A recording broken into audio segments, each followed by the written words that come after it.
7 ذوالحجہ 317 ہجری کو بحرین کے حاکم ابو طاہر سلیمانی نے مکہ مکرمہ پر قبضہ کر لیا۔ خوف و ہراس کا یہ عالم تھا کہ اس سال حج بیت اللہ نہ ہو سکا، کوئی بھی شخص عرفات نہ جا سکا۔ انا للہ و انا الیہ راجعون۔ یہ اسلام میں پہلا ایسا موقع تھا کہ حج بیت اللہ نہ ہو سکا۔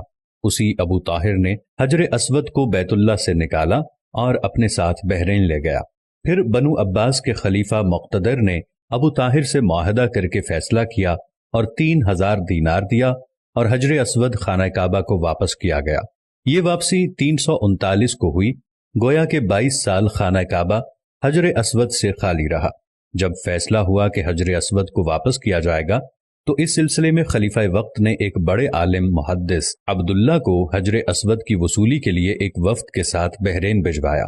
یہ واقعہ علامہ سیوطی کی روایت سے اس طرح نقل کیا گیا ہے کہ جب شیخ عبداللہ بحرین پہنچے تو بحرین کے حاکم نے ایک تقریب کا اہتمام کیا اور ان کو بتایا گیا کہ اس تقریب ہی میں حجر اسود کو ان کے حوالے کیا جائے گا۔ اب انہوں نے ایک پتھر جو خوشبودار تھا خوبصورت غلاف سے نکالا گیا کہ یہ حجر اسود ہے، اسے لے جائیں۔ محدث عبداللہ نے فرمایا کہ نہیں، بلکہ حجر اسود میں 2 نشانیاں ہیں، اگر اس میں یہ نشانیاں پائی جائیں تو یہ حجر اسود ہوگا، ورنہ یہ حجر اسود نہیں ہے۔ ایک تو یہ کہ حجر اسود ڈوبتا نہیں ہے، دوسرا یہ کہ آگ سے بھی گرم نہیں ہوتا۔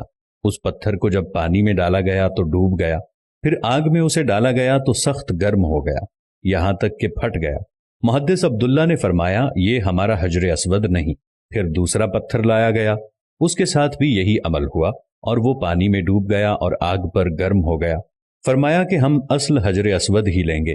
پھر اصل حجر اسود لایا گیا اور آگ میں ڈالا گیا تو ٹھنڈا نکلا، پھر پانی میں ڈالا گیا تو پھول کی طرح پانی میں تیرنے لگا۔ تو محدث عبداللہ نے فرمایا یہی ہمارا حجر اسود ہے اور یہی خانہ کعبہ کی زینت ہے اور یہی جنت والا پتھر ہے۔ اس وقت ابو طاہر نے تعجب کیا اور پوچھا کہ یہ باتیں آپ کو کہاں سے ملی ہیں؟ تو محدث عبداللہ نے فرمایا کہ یہ باتیں ہمیں جناب رسول اللہ صلی اللہ علیہ وسلم سے ملی ہیں کہ حجر اسود پانی میں ڈوبے گا نہیں اور آگ سے گرم نہیں ہوگا، کیونکہ یہ پتھر جنت سے لایا گیا ہے اور اس پتھر کی یہ خاص خصوصیات ہیں کہ نہ ہی یہ پانی میں ڈوبے گا اور نہ ہی یہ آگ سے گرم ہوگا۔ ابو طاہر نے کہا کہ یہ دین روایات سے بڑا مضبوط ہے۔ جب حجر اسود مسلمانوں کو مل گیا تو اسے ایک کمزور اونٹنی کے اوپر لادا گیا، جس نے تیز رفتاری کے ساتھ اسے خانہ کعبہ پہنچایا۔ اس اونٹنی میں زبردست قوت آ گئی کیونکہ حجر اسود اپنے مرکز بیت اللہ کی طرف جا رہا تھا، لیکن جب اسے خانہ کعبہ سے نکالا گیا تھا اور اسے بحرین کی طرف لے جا رہے تھے تو جس اونٹ پر لادا جاتا تھا وہ مر جاتا، حتیٰ کہ بحرین پہنچنے تک 40 اونٹ اس کے نیچے مر گئے اور ایک کمزور سی اونٹنی نے بحرین سے واپس بیت اللہ کی طرف وہ سفر بہت آسانی سے طے کر لیا۔ کیا خوبصورت شان ہے میرے اللہ کی، کیا خوبصورت شان ہے میرے نبی کی، اور کیا خوبصورت شان ہے اس حجر اسود کی کہ جو جنت کا پتھر ہے۔ اللہ تعالی ہم سب کو، آپ دیکھنے والوں کو، تمام کو حجر اسود کی زیارت نصیب فرمائے، ہم سب کو خانہ کعبہ کی زیارت